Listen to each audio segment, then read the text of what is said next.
So, what are my top 10 most anticipated films of 2026? Hey guys, it's Brian. Welcome to the awards contender. I know we're just getting started with award season for the 2025 movies, but I thought it might be fun to look forward in the months to come. What are some really great big movies coming over the next few months that I'm really excited about? I cannot wait. I have chosen 10. My list will probably be different from yours. There's a couple big films coming out this year that I couldn't care less, so you might be surprised by some omissions here. These are the 10 I cannot wait for. In order of release date, let's begin with number 1, Project Hail Mary, which opens the Friday after Oscars nights. I think after 2.5 months of talking about the same films, the same performances all the way till mid-March, it'll be time for something new and grand and exciting at the movies, and I do think that's going to be Project Hail Mary. I love the directors, it's got great source material, you have Ryan Gosling and Sandra Hüller in a movie together. The trailer came out recently, it looks fantastic, and I love me a science fiction film made on a giant scale. That's what Project Hail Mary looks to be.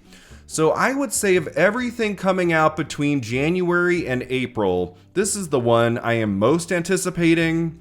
There's also The Bride and Wuthering Heights. Sue me, I'm kind of excited for Wuthering Heights.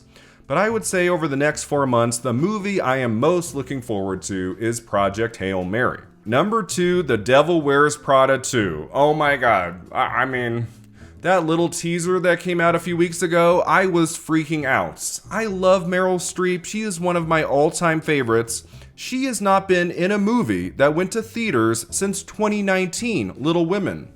At least nationwide, all around the world, she hasn't had a big theatrical release in 7 years, which is crazy, right? When you think about it. And The Devil Wears Prada from 2006 is one of my ultimate comfort films. I probably watch it once a year, maybe twice a year.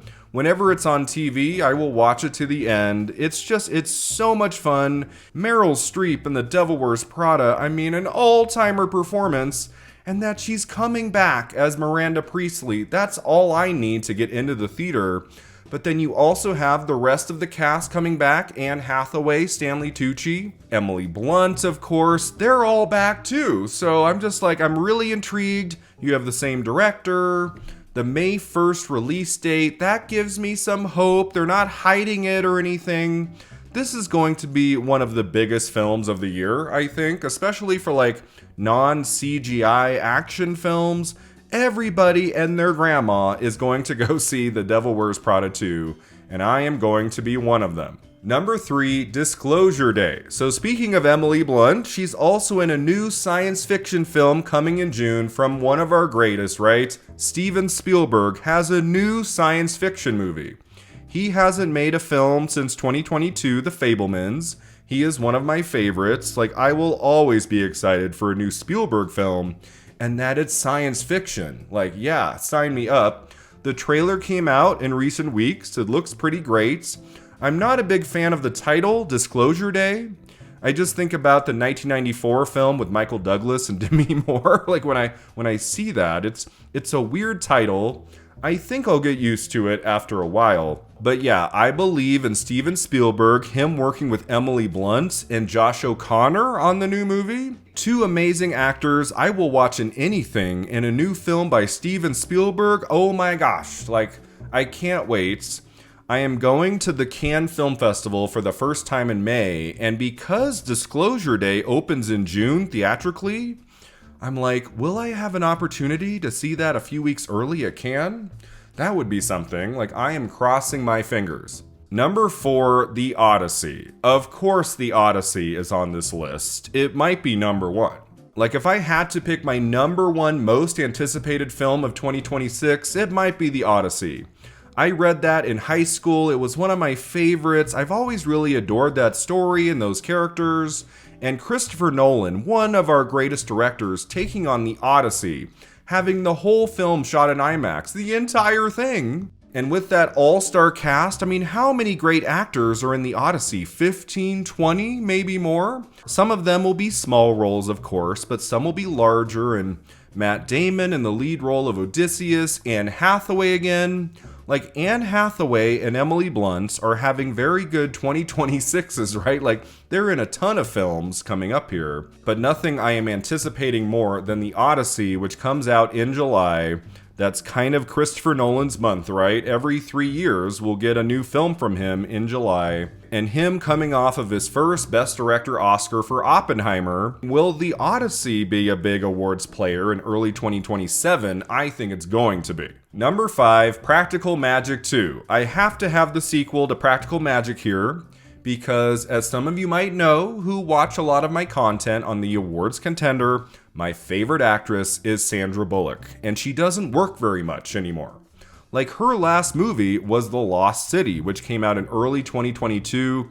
I guess you could also throw in Bullet Train, which came out that summer. She had a very small part in that. But basically, it's been like 4 years since her last film. This is the longest stretch of time between Sandra Bullock movies we have ever had since she started acting at the end of the 1980s. So I have been patiently waiting. I know she's had a lot of tragedy in her life the last few years. Like her partner passed away in 2023, and so I understand why she's had this long break. It makes sense. She's a mother of 2, and she made like what, $70 million on Gravity alone, so she doesn't have to make another movie the rest of her life. And if she were to retire, I would understand. But I'm always hopeful she'll be back in something in like the years to come. And for it to be Practical Magic 2 opposite Nicole Kidman again, with Suzanne Bier directing, like, it's not going to be one of the best movies of 2026, but I am going to delight in every minute of that thing. Practical Magic from 1998 is a standout in her filmography. It's not like one of my all-time favorite Sandra Bullock movies. It's not in the top 5, but it's very fun, especially around Halloween. So yeah, I am very much looking forward to Practical Magic 2. I think it's coming out in September. It is going to movie theaters, which makes me very happy. Welcome back to movie screens, my favorite Sandra Bullock. Number 6, Digger. I can't wait for Digger, the new film from Alejandro G. Inarritu starring Tom Cruise in his first like non-action role in what, almost a decade, American Made 2017. And before that, it was what, Rock of Ages 2012. In the last 15 or so years, he's mostly done action. And the last 2 films Cruise has been in are Mission Impossible movies, and those are fun, but I have had my fill of Mission Impossible. I don't know about you. I have been waiting, hoping for Tom Cruise to do something different, to work with a great director he's never worked with before, and Alejandro G. Inarritu is one fantastic director who always gives us something original and extraordinary. I don't love everything he's made, but most of his work is pretty outstanding. For him to collaborate with Tom Cruise on something totally different than anything Cruise has done in a while, that very brief teaser that came out in recent weeks, that intrigued me. Just like the look of him in Shadow, I was like, what is going to be his physical look in Digger? I think it's coming out in October. I hope it plays at the Toronto Film Festival, which I'm planning to attend in September. You know, if not, I guess I'll wait to October. I mean, I guess I can do it, you know? So yeah, Digger is at the absolute top of my most anticipated films of the year. I am so very relieved they're not calling it Judy. Number 7, The Social Reckoning. So, like, this could be a disappointment. Aaron Sorkin is writing and directing this follow-up to The Social Network, right? And Jesse Eisenberg is not returning to play Mark Zuckerberg. But I'm still very excited for it. I think it's cool that they're making another one. I think there's a lot more to say about that world 15 years on. A lot has changed in social media and in Facebook, of course, since 2010. Aaron Sorkin's screenplay for the 2010 film is extraordinary, so even if it's only like 70% of the original film, it'll still be very watchable, I think. And you have the Mikey Madison of it all. This is her first film following her Oscar win in Best Actress for Anora. You know, like, she was talked about as maybe being in a Star Wars movie, and she turned it down. She's been turning down some of the bigger, more commercial properties to do more films that align more with her artistic sensibilities. Isn't she in like an Edgar Allan Poe adaptation coming up soon? Mask of the Red Death, I want to say? I can't wait to see what Mikey Madison does next, and this film, The Social Reckoning, being the first of what I think is going to be a truly historic run for this Oscar-winning actress. Mikey Madison is always going to be worth watching, and I can't wait to see what she does in The Social Reckoning, which I believe opens in October. Number 8, Narnia. Greta Gerwig is back as a director with a new film adaptation of the Narnia series. I think she's adapting The Magician's Nephew.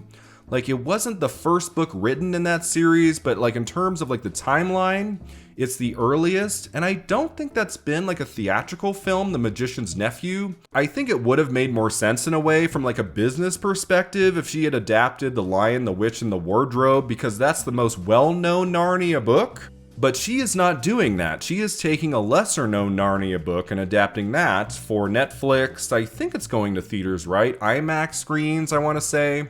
I hope I get a chance to see that on the big screen. Greta Gerwig has proven with Lady Bird and Little Women and Barbie that she is a dynamite director I will follow anywhere. And I love the Narnia books. I read them all the time as a kid. The Magician's Nephew is underrated in a way, and I think it's really cool that she's starting there. I don't know if that means she's going to adapt like all 7 of the books. Like, is she really going to do that? I don't think so. But if she ends up doing a bunch of these books as movies, I will be there, starting with Narnia, which opens in November. Number 9, Dune Part 3. Oh my gosh, I can't wait to see what they will do with this third installment, which is based on Dune Messiah, the second book in the series. This year, I am going to reread the first Dune, which I actually haven't read since high school, and I'm going to read for the very first time Dune Messiah in the second half of the year to get ready for this third film. I just thought Dune Part 2 was an improvement on the first one. I really loved the second installments. I thought it was so grand in scale, it was so emotional, well acted, beautiful to look at. Denis Villeneuve is one of those directors like Greta Gerwig who I will follow anywhere. I will see anything he makes. And I wasn't sure if he was going to make a third film with the Dune franchise. I'm so happy he is. He has the whole cast back, and you know it's going to be extraordinary.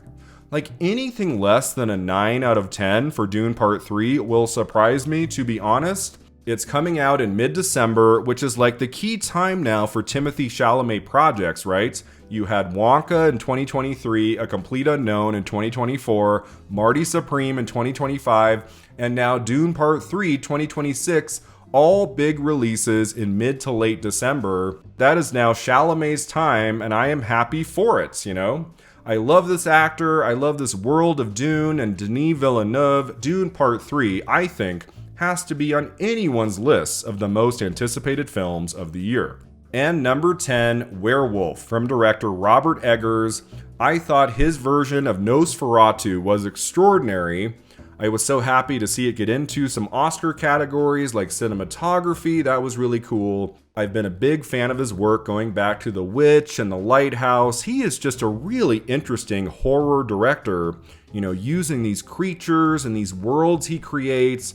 He's just such an amazing director. Again, another one. I will watch anything he does. And to be doing a new movie about werewolves coming out around Christmas of 2026, I will be there. I had to have a horror film on this list.